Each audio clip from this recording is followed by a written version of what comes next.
Bonjour à tous, j'espère que vous allez bien. Dans cet épisode, je vais continuer encore une fois de travailler sur la Nissan Sunix GTI. Donc pour ceux qui viennent d'arriver et qui ne connaissent pas le véhicule, je vous invite à aller voir la playlist dédiée à celui-ci. Je vous mets l'affiche de celle-ci en haut à droite de l'écran, comme d'habitude. Alors aujourd'hui, je vais m'occuper du freinage. Alors pour information, j'ai passé le contrôle technique. Elle est passée, donc j'ai un contrôle technique valable pour 2 ans. Malheureusement, j'ai eu une petite mésaventure avec mes freins. Donc le frein arrière droit a toujours été grippé, hein. Depuis que je l'ai sorti du premier garage où elle était, le frein arrière droit était grippé. Donc j'ai essayé de le déripper comme je pouvais. Malheureusement, ça n'a pas fait grand chose. Mais là, je me retrouve avec un frein avant gauche qui a complètement bloqué. Donc j'ai roulé quelques jours avec après avoir passé le CT, heureusement que ça s'est passé après le CT parce que sinon je l'aurais pas eu. Et sur la voie rapide à 110, j'ai senti une grosse odeur d'embrayage, mais vraiment sévère. Et bon, je me disais, ouais, peut-être que l'embrayage c'est de la merde, hein, ce que j'ai monté. Et du coup il patinait, voilà, ou alors un problème de volant moteur voilé, enfin bref, ça fusait dans ma tête, plein d'hypothèses possibles. Je me suis arrêté sur le bord de la route et j'ai ouvert le capot et au final pas d'odeur d'embrayage sous le capot. Par contre côté avant gauche, alors là je peux vous dire que ça a daubé, mais un truc de fou. Et je pouvais pas rester à côté parce que la chaleur elle rayonnait tellement que je me suis dit ouais c'est bon, c'est les freins qui sont bloqués à l'avant. Donc avant gauche, frein grippé. J'espère que le disque il va être récupérable, mais je pense qu'il y a peu de chance. On verra bien, hein, je contrôlerai le voile du disque pour voir s'il est récupérable ou pas. Et sinon, bah voilà, je l'ai dégrippé rapidement dans l'autre garage où vous m'avez vu changer les pneus sur la dernière vidéo. Et donc j'ai pu me démerder, j'ai dégrippé le frein, je l'ai ramené dans le garage dans lequel je suis actuellement. Et j'ai désassemblé cet étrier. Alors il y avait pas mal de merde à l'intérieur. Comme je vous montre là tout de suite, hein, j'avais pris une photo. Et le flexible avait l'air d'être obstrué. Donc je l'ai nettoyé avec du nettoyant frein, j'ai foutu un bon coup de soufflette. Il y a de la merde qui est sortie dedans. Donc je pense que mon problème venait de là.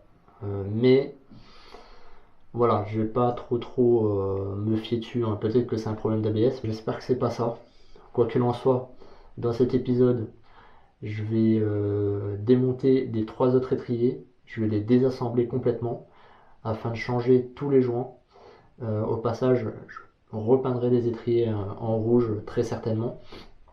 Et je vous expliquerai comment ça marche pour la dépose et le désassemblage des étriers. Donc ça servira pour les possesseurs de Nissan Sunix GTI notamment. Et donc je les désassemble, je commande les joints. Cette vidéo touchera à sa fin quand j'aurai fini de tout désassembler et voir un peu l'état interne des étriers ainsi que de leurs pistons. Et ensuite on se retrouvera 2 semaines plus tard je pense pour le remontage des étriers et puis les essais, voir si mon problème sera résolu ou pas. Donc allez, je vous prends avec moi et puis je vous montre tout ça. Bon, alors voilà l'étrier que j'ai déjà démonté. Alors, comme vous pouvez le voir, l'intérieur est plutôt propre, hein.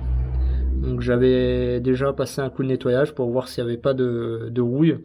Donc à part à l'extérieur, comme vous pouvez voir ici là, donc ça rouille toujours ici, hein, parce que c'est en contact avec l'extérieur, hein. L'intérieur est toujours en contact avec l'huile. donc ça rouille difficilement, on va dire.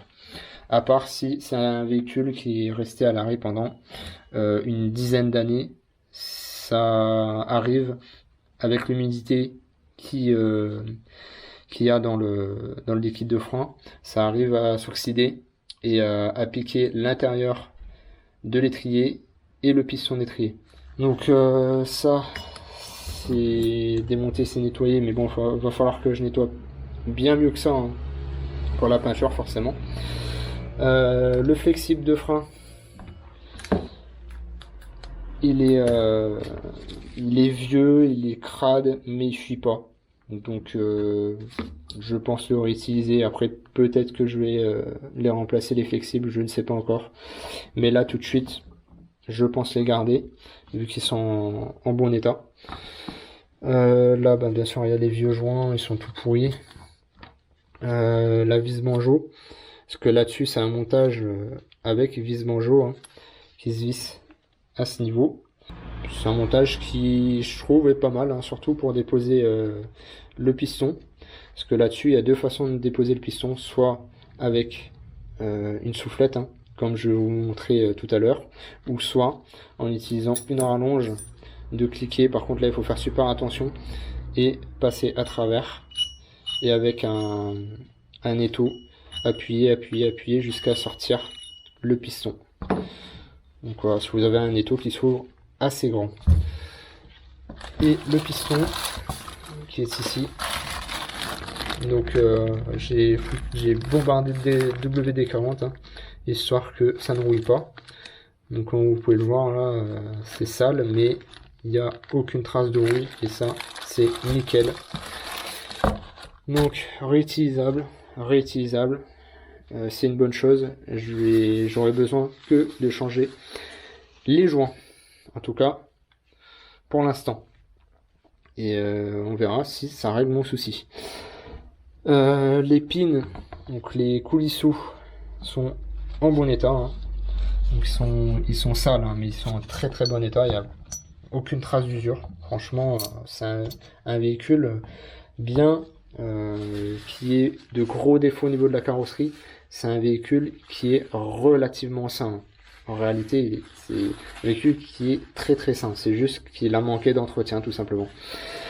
Maintenant, ça c'est fait. Je vais vous expliquer comment déposer les étriers de frein là-dessus. Donc on va commencer par l'avant.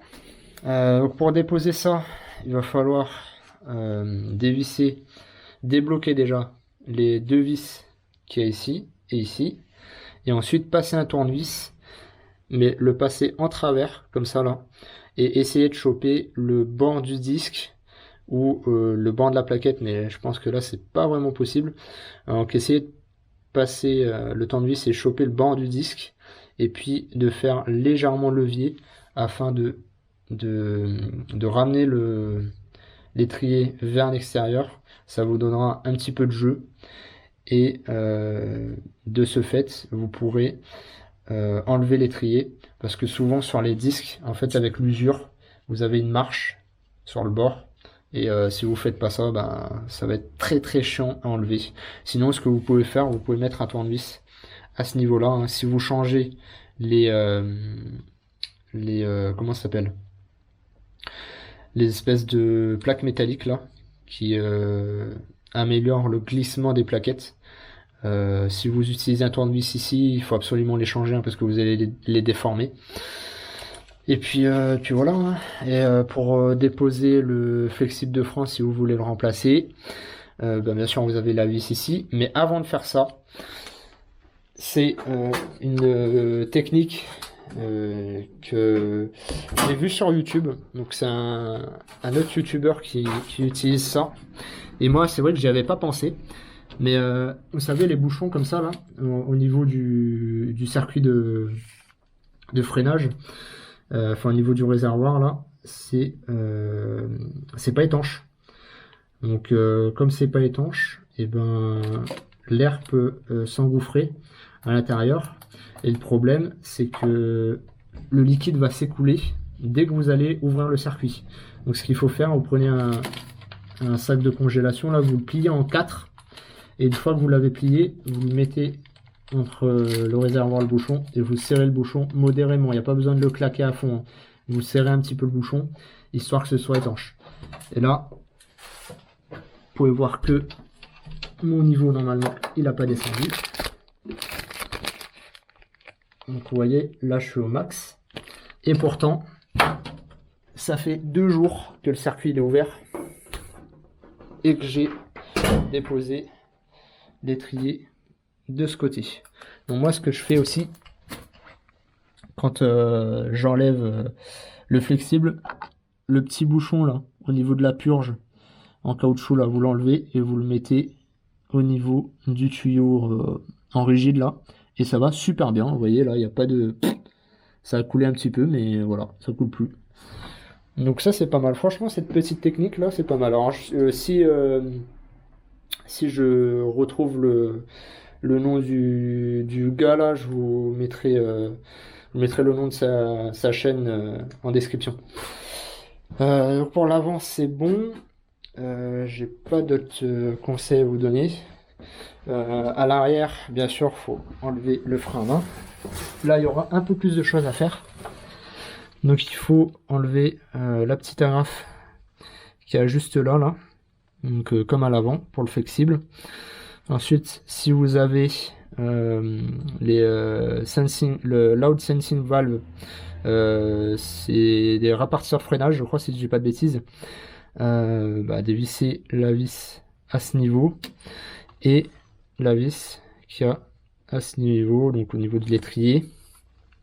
Ensuite vous avez une vis en haut, une vis en bas, et là par contre vous n'avez pas besoin de repousser le piston. Normalement ça se dépose tout seul, hein.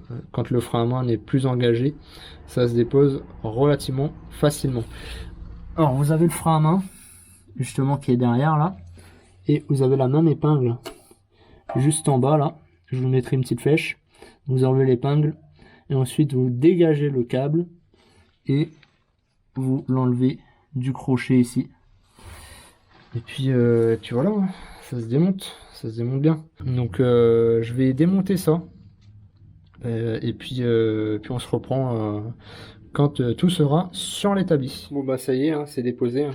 Voilà à quoi ça ressemble pour l'arrière.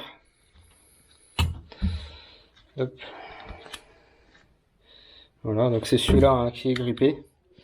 On verra comment c'est à l'intérieur, mais déjà quand j'ai démonté le flexible, il y avait plein de merde qui se sont barrées de celui-ci, donc je pense que c'est comme à l'avant, hein, il y avait pas mal de merde. On verra bien en démontage. Alors j'ai oublié de vous donner quelques petites précisions. Déjà la première primordiale, mais bon ça c'est de la logique, normalement vous devez y penser instinctivement, c'est bien sûr de mettre des gants et de mettre des lunettes de protection, parce que le liquide de frein c'est de l'huile et sa particularité c'est qu'elle est très corrosive, cette huile.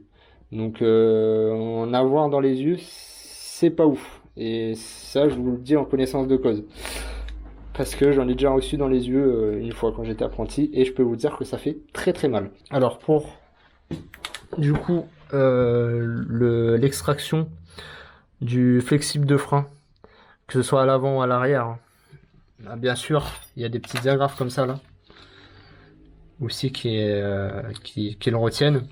Donc ça j'avais oublié de vous le dire. Vous pouvez utiliser ce genre de pince qui est très utile. Voilà, des pinces comme ça là, ça c'est pas mal pour enlever ces agrafes, et un tournevis plié. Donc ça c'est un tournevis que j'ai sacrifié intentionnellement pour pouvoir avoir accès à des endroits inaccessibles en ayant un bras de levier. Donc ça c'est pas mal pour enlever l'agrafe qui maintient le câble de frein à main, les câbles de frein à main dans ce cas, parce qu'il y en a deux bien sûr. Et si vous avez un répartiteur de freinage, hein, bien sûr, mettez un bouchon. Donc vous voyez j'ai mis un petit bouchon plastique là. Mettez un bouchon pour éviter qu'il y ait des impuretés qui rentrent dedans, surtout que ici là c'est un environnement où il y a beaucoup de terre, où il y a beaucoup de poussière, il y a beaucoup de merde. Donc déjà avant de démonter ça, Vous foutez un coup de soufflette, vous passez un coup de chiffon, un coup de nettoyant frein, peu importe, mais il faut pas qu'il y ait de merde qui rentre là-dedans parce que alors là, c'est pas ouf. Nettoyer un étrier pour remettre de la merde dedans, c'est pas le but. Donc bien sûr, je vais déposer les chapes d'étrier, hein. Il y a deux vis derrière. Euh, c'est tout con à enlever à l'avant et à l'arrière, hein, pour y repeindre et pour surtout changer les soufflets. Bon, là c'est en bon état, mais je vais les changer quand même et nettoyer à l'intérieur.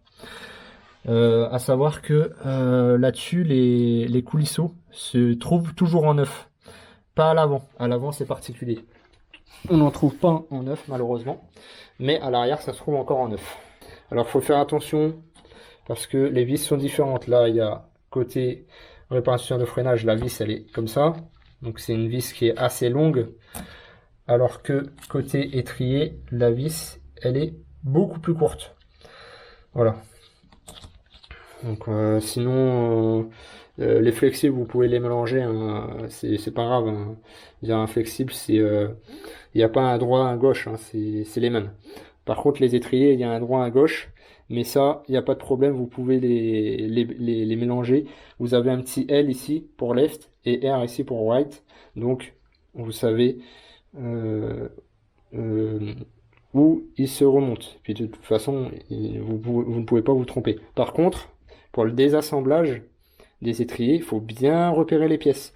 Donc moi, ce que je fais, c'est que j'utilise des sachets de conservation comme ça. Et je mets toutes les pièces dedans, donc en me basant sur la position du véhicule. Donc ici, c'est l'avant, avant gauche, avant droit, arrière gauche, tout simplement. Bien sûr, je les marque, les sachets, hein, parce que bon, tout peut arriver, on peut faire tomber le bac ou bref, donc, vaut mieux marquer aussi les sachets. Donc je vais vous montrer comment on dépose le piston sur l'étrier avant et ensuite on verra pour les étriers arrière. Les étriers arrière, c'est assez particulier. Je vais prendre mon PC puis je vais voir la doc, ce qu'ils disent. Allez go, c'est parti. Alors, pour déposer les pistons à l'avant, il faut une planche en bois comme ça.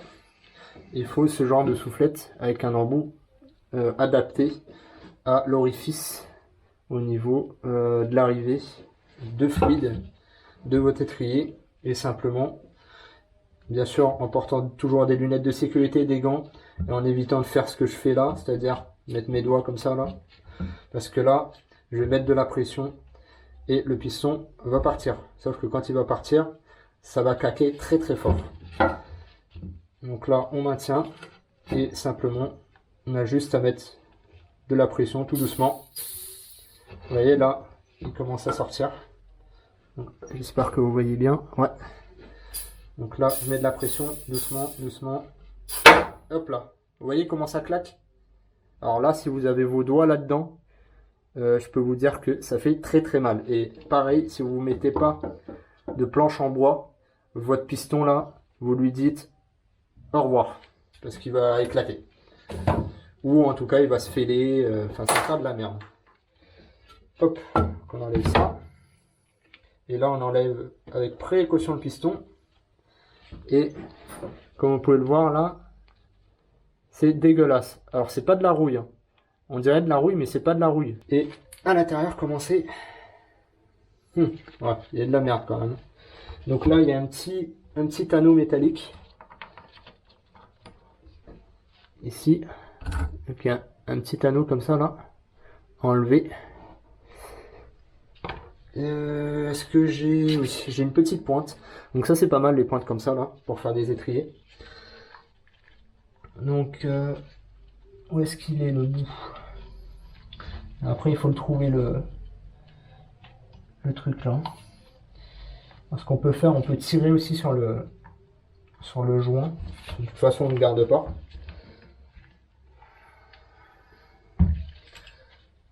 Mais bon.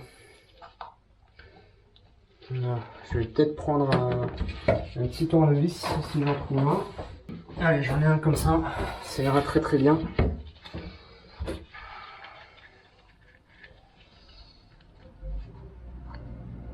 Hop. Allez, voilà, une fois que vous avez enlevé ça, ensuite ça s'enlève normalement tout seul. Et voilà. Donc, comme vous pouvez le voir, c'est dégueulasse. Et à l'intérieur, je vais enlever le liquide résiduel. Là. Et c'est dégueulasse, hein. C'est bien sale. Donc voilà des freins qui ont 30 ans. Je sais pas si vous allez voir, moi je ne vois absolument rien. Putain. Ça c'est très très chiant. J'espère que vous allez voir. Mais c'est dégueulasse. En plus l'écran s'éteint à chaque fois. Là. Vous voyez bien là le pâté là. Et ben ça c'est ce que stockent vos freins avec les années. Et ça il faut le nettoyer hein, bien sûr. Hein. Là, vous voyez cette merde là. Ben ça il faut les nettoyer. Donc ce côté là est pas trop rouillé. Ça va. Ça va. L'intérieur a l'air bien. Il n'y a pas de marque de rouille ou quelque chose, ou ce genre de choses qui serait fatal. Ah, il y a peut-être une trace là, mais ça n'a pas l'air dramatique. Hein. Non, ça se rattrape ça. Je mettrai un coup de papier. Ouais, je mettrai un coup de papier, ça ira. De toute façon, c'est pas le corps qui fait étanchéité, bien sûr. Hein, c'est le joint à section carrée, là. D'ailleurs, je vais l'enlever. Donc là, il faut faire super attention quand vous utilisez une pointe comme ça. C'est de pas abîmer le corps. Bien sûr, ça, on le fait quand on change le joint. Mais bon, normalement, quand on dépose le piston, on doit changer le joint. C'est une obligation. Allez, là. Et ensuite on enlève. Et voilà. Donc ça c'est un joint qu'on appelle joint à section carrée. Il a deux fonctions, l'étanchéité et le rappel du piston à sa position initiale. En fait quand le piston sort, il va se déformer légèrement. Et quand on arrête d'appuyer sur la pédale, hop, il revient à sa position initiale et ça aide le piston à revenir à sa position relâchée. Bien sûr, il y a le voile du disque qui aide également à ce que le piston rentre. Donc ça c'est fait. Maintenant, je vais m'attaquer aux gros morceaux. Et là, quand je vous dis gros morceaux, c'est gros morceaux. Hein. Là, pour en démonter ça, ça va être quelque chose. Donc, je m'étais déjà renseigné sur la dépose du piston. Alors apparemment, d'après la documentation technique, il faut utiliser une pince à serre-clip, se mettre dedans et puis tourner, hein, tout simplement. Tourner. Donc c'est ce que je vais faire. Je vais avant ça mettre la caméra à charger bien sûr parce que il me reste 12%. Donc on se retrouve tout de suite. Bon bah voilà, hein, je suis de retour. Alors j'espère que j'aurai le temps de tout démonter avant que la batterie soit de nouveau à plat parce que je ne l'ai pas chargé à fond du coup.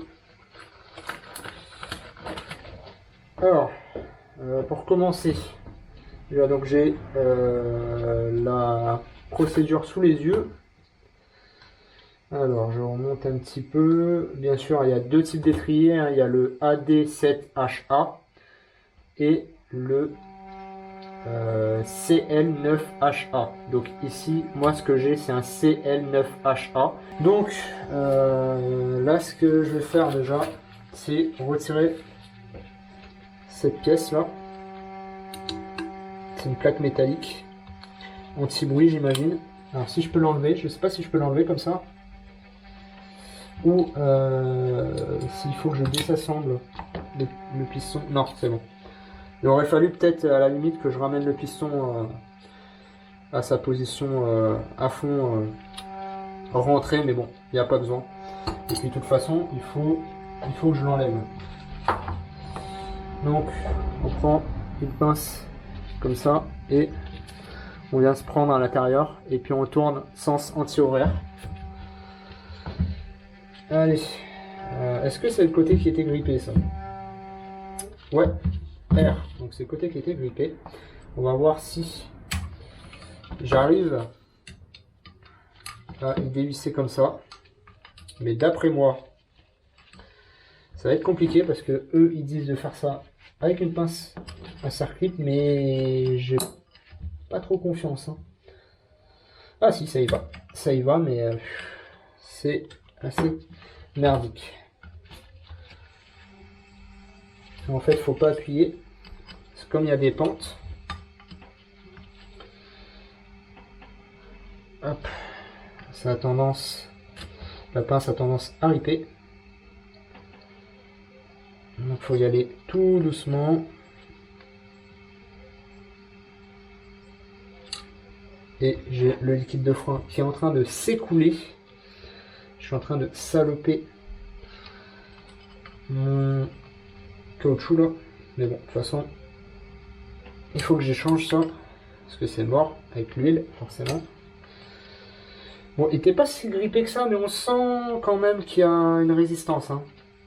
Donc je pense que le joint il était un peu baisé. Allez, donc là c'est sorti. Hein. Hop. Et voilà à quoi ça ressemble. Alors il y a un piston là. Merde, vous voyez pas. C'est le taraudage. En fait, vous avez une vis au milieu. Oh là, je suis en train de foutre du liquide de frein, mais absolument partout. Vous avez une vis au milieu. Je sais pas si vous allez voir là. Peut-être pas. Mais bref, il y a une vis au milieu et ça se visse dedans tout simplement. C'est pour ça que ce type de piston là, à l'arrière surtout, il faut absolument y dévisser. Enfin, y revisser avec un outil adéquat pour pouvoir le rentrer. Jamais le rentrer avec une pince. De toute façon, vous y arriverez jamais. Donc ça, on le met là. Et je vais foutre voilà, du papier là. Maintenant, il va falloir apparemment enlever bien sûr le cache-poussière. Le cache-poussière c'est pareil, vous avez un anneau normalement. Sauf qu'il est où? Il est à l'intérieur ou à l'extérieur sur ce côté là? Parce que là en fait je le vois pas. Je ne le vois pas. Je ne le vois pas, donc il doit être... On dirait qu'il est à l'intérieur. Non pourtant. Hein. Le beau traitement, c'est... Attendez, je cherche. Et je reviens vers vous après. Ah ben... Ah ouais, ok. Bon, bah c'était rapide. En fait, il n'y a pas de... Il n'y a pas de serre-clip. C'est le piston, enfin serre-clip, moi j'appelle ça serre-clip, mais c'est un anneau de maintien. Il n'y en a pas à l'arrière. Bon, c'est marrant. C'est le piston qui retient tout. Donc ça c'est fait. Ensuite, je descends. Il faut enlever le serre-clip qu'il y a au fond. Donc je le vois. Est-ce que j'ai une pince assez longue? J'espère. Alors là, sinon, j'ai l'impression que j'ai pas de pince. J'ai pas une pince assez longue. Ouais, ça va être compliqué là. En plus, il faut pas abîmer l'intérieur. Hein. C'est une difficulté supplémentaire.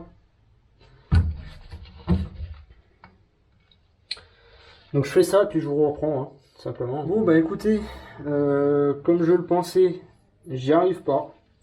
Ma pince, elle est beaucoup trop petite, beaucoup trop courte. Et je vais défoncer l'étrier si je continue. Donc ce que je vais faire, c'est que je vais couper là. Je vais commander une nouvelle pince à serre-clip avec les becs là qui sont plus longs. Et puis ben on se revoit quand je l'aurai reçu et on continuera le démontage. Bon, eh bien, j'ai enfin reçu la pince et d'ailleurs j'ai reçu également les pièces pour pouvoir remonter les étriers. Donc ça on verra plus tard. Et là déjà on va voir si j'arrive à choper le circlip qui est au fond avec ça maintenant. Normalement ça devrait le faire. Bon, ça y est, j'ai enlevé le circlip qui était au fond. Alors c'est vraiment une merde. Il faut appuyer sur la douille au centre et en même temps enlever le circlip. Donc je vous montrerai ça pour le deuxième étrier. En tout cas là, pour le premier, donc j'ai enlevé le circlip et là j'enlève le ressort avec la douille qui est au fond. Donc ça se présente comme ça, hein. Vous avez un ressort et vous avez une douille comme ça là, une cage plutôt, qui retient le ressort. Donc ça c'est pareil, il faut pas perdre, surtout le sens de montage. Donc je mets tout ça comme ça là. Et à l'intérieur, est-ce qu'il y a autre chose? J'imagine que oui.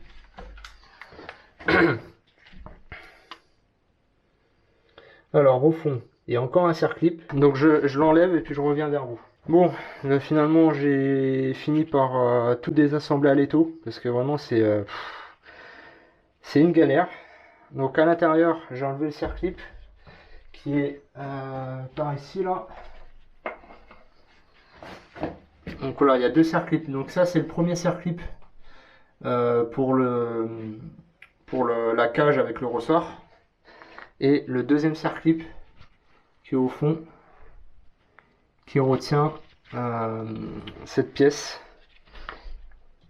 qui est ici. Donc la vis, tout simplement.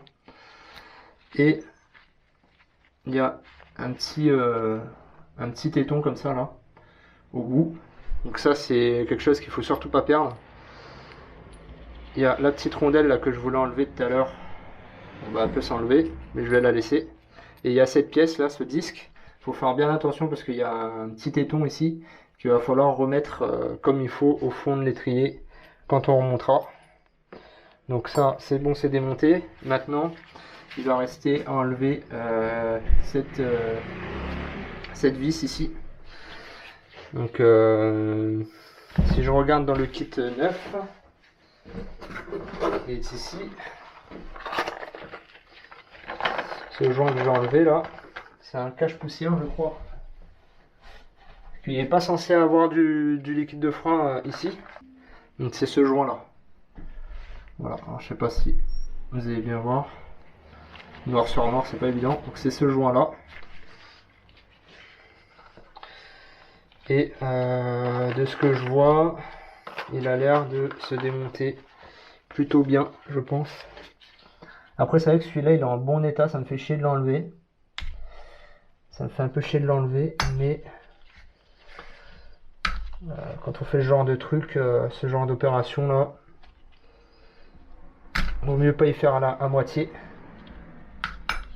Hop. Voilà. C'est bon, c'est enlevé.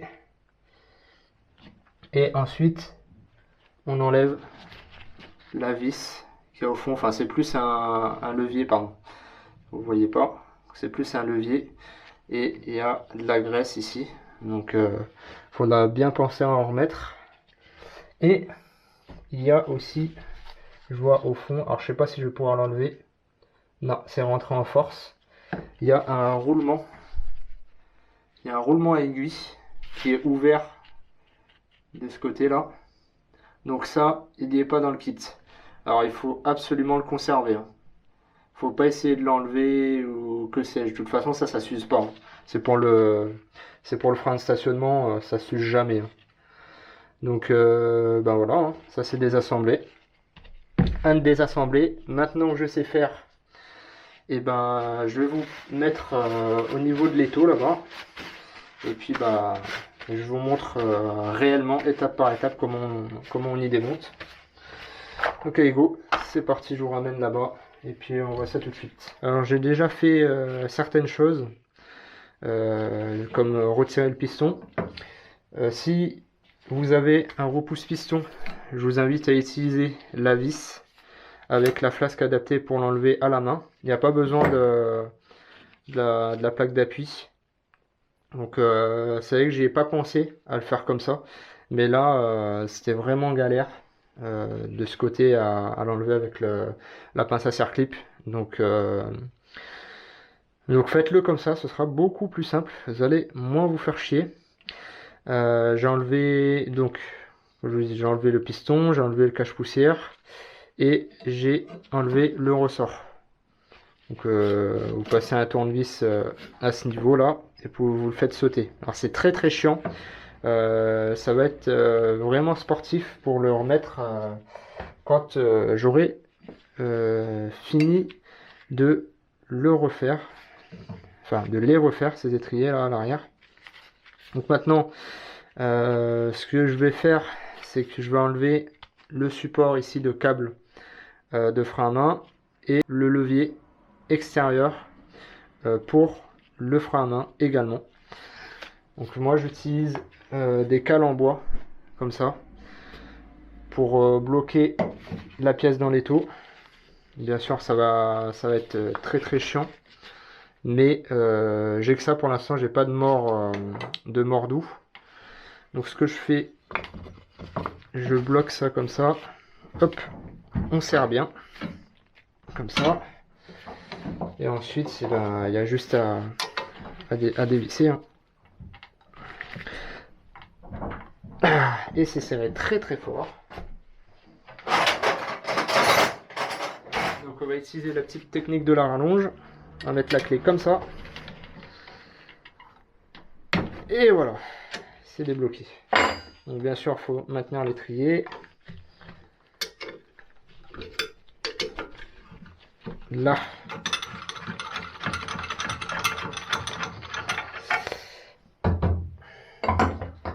Donc ça c'est enlevé. Bon, on va rouvrir. Allez hop, ça c'est fait. Donc ensuite, une fois que ça c'est enlevé, et ben faut mettre l'étrier dans l'étau comme ceci. Et là je vais pas utiliser mes cales en bois, je vais mettre un chiffon, hein, tout simplement. Juste pour pas que ça fasse trop de marques. Mais bon, en soi, on s'en fiche un petit peu. Ça va être repeint dans tous les cas. Donc on serre, mais modérément, il n'y a pas besoin de bloquer. Ensuite, on met une douille comme ça de 14 mm. Donc c'est une douille de cliquet moyen.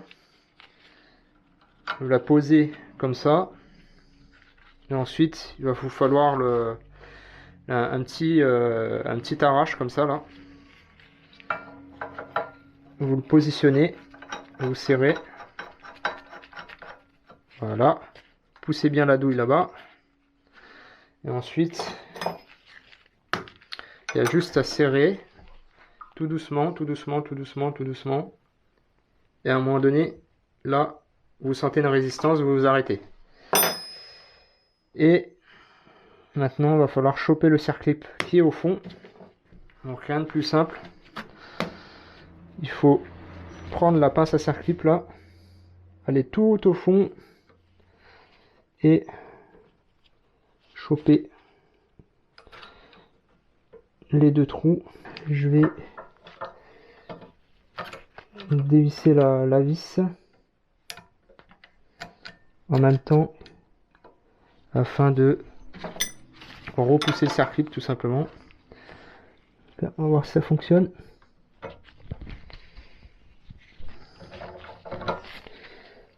Si ça fait de la merde.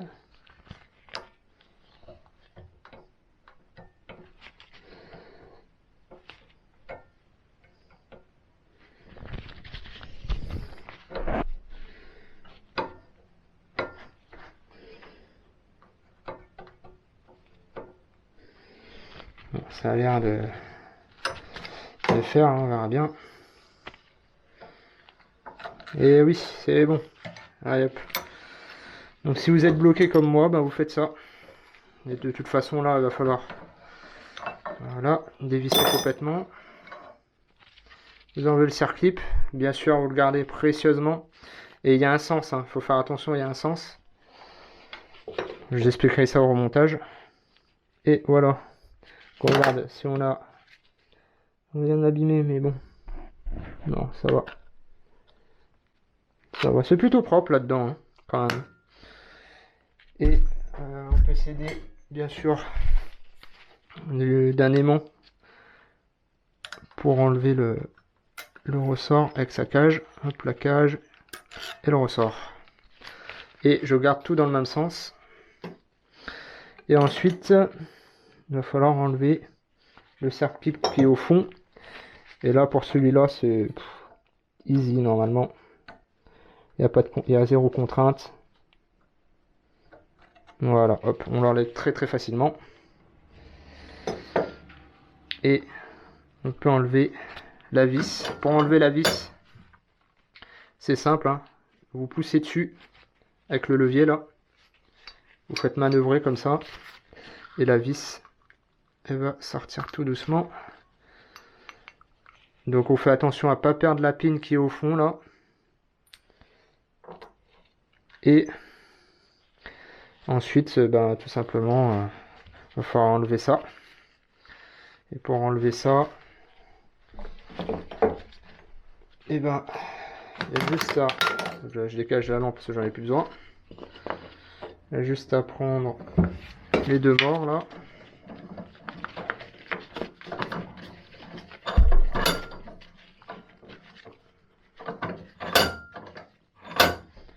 Et à mettre notre petit étrier à l'intérieur.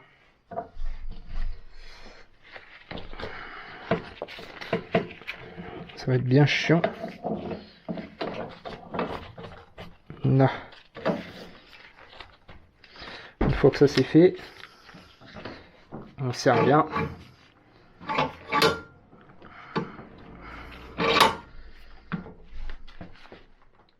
Là.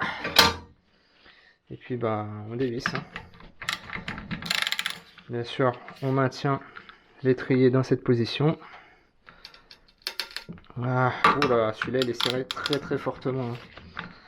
Là je sens que ça va être galère. Alors, je vais le mettre comme ça plutôt. Oula.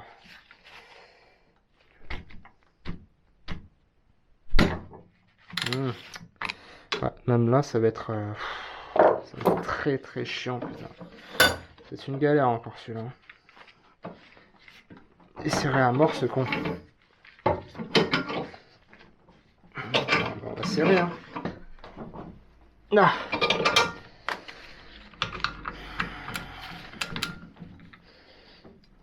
Allez.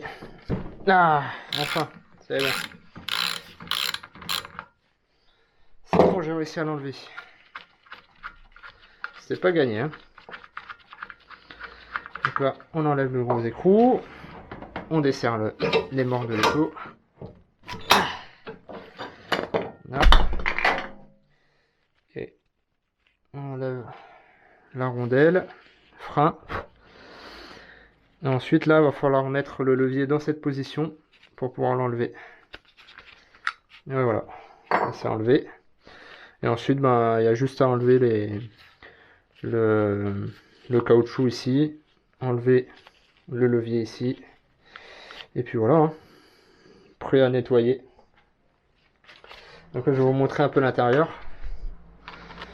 Voilà, en vrai, c'est propre. Plus propre qu'à l'avant. Mais bon, on voit quand même qu'il y a de la merde.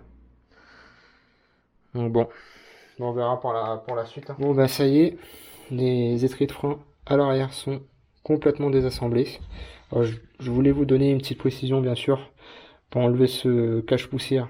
Il faut enlever l'axe avant, hein. Faites pas comme moi. Enlevez l'axe avant et ce sera beaucoup plus simple de l'enlever. De toute façon, c'est comme ça qu'il faut faire. Je sais même pas pourquoi j'ai voulu l'enlever avant de retirer l'axe. Je crois que c'est parce que l'axe était vraiment collé au fond et je pensais que il fallait enlever le joint. avant d'enlever l'axe. En fait non, pas du tout, c'est juste qu'il faut forcer. Alors celui-là j'ai pas forcé pour l'enlever l'axe, mais l'autre j'ai vachement forcé. C'est peut-être ça aussi qui foutait la merde à l'arrière. Peut-être que le frein de stationnement il avait du mal à revenir au neutre. Donc ce qui pourrait expliquer mon problème de grippage à l'arrière, parce qu'à l'arrière c'est vrai que c'était grippé mais pas autant qu'à l'avant quoi. À l'avant c'était vraiment bloqué, à l'arrière c'était grippé mais ça allait encore on va dire. Bon ben cette vidéo touche à sa fin, j'espère que celle-ci vous a plu. Bien sûr, n'hésitez pas à laisser un petit pouce bleu si c'est le cas, à vous abonner bien sûr si ce n'est pas déjà fait, et à activer la cloche de notification pour ne pas rater les prochaines vidéos qui sortent sur la chaîne. Donc sur ce, je vous dis à la prochaine, ciao.